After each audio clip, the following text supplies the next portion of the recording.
Polygamous families. Tonight on 2020, ABC's Elizabeth Vargas joins us live from New York. She has a closer look at this. And polygamy, Mormonism in and of itself, and then you add on polygamy on top of it, is a really hot topic right now, Elizabeth. It is. We obviously have two men running for president who are both of the Mormon faith. The Mormon religion outlawed polygamy several years ago, but many people continue to practice this, and we talked tonight to one family, the Darger family, one husband, 3 wives and 24 kids, a very modern take on polygamy, and they let us into their house and show us how they live. The wives say they're not oppressed, they're not abused, this is something they're doing of their own free choice, that they think this is a part of what their divine instruction is.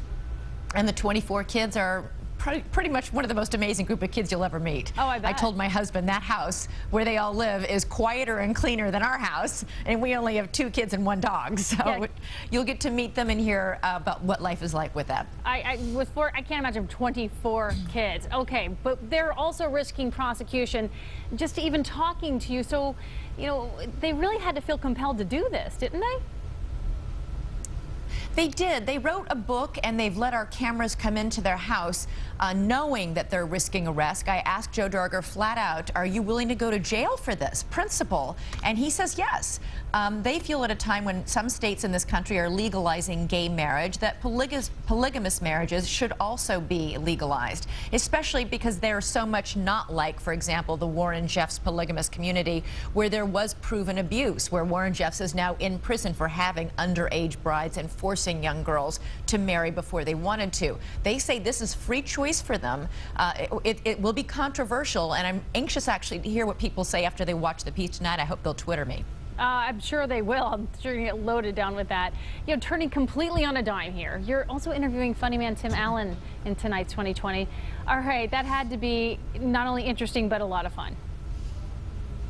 He is one of the funniest people I've ever had the pleasure to sit down and talk with, but he's also had a tremendously tough and tragic life. His father was killed by a drunk driver when he was just 11 years old.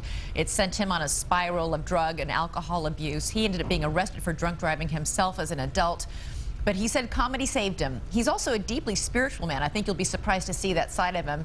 But I got to be honest, I've never laughed so much as the 2.5 days I spent hanging out with Tim Allen. And he shows us this car collection that is not to be believed. It's unbelievable. They're really old vintage cars that he restores himself. Well, I'm looking forward to both stories. So the entire 2020 has me hooked tonight. Elizabeth, thanks for joining us. We'll, of course, be watching tonight's 2020 absolutely at 10 right here on Channel 9.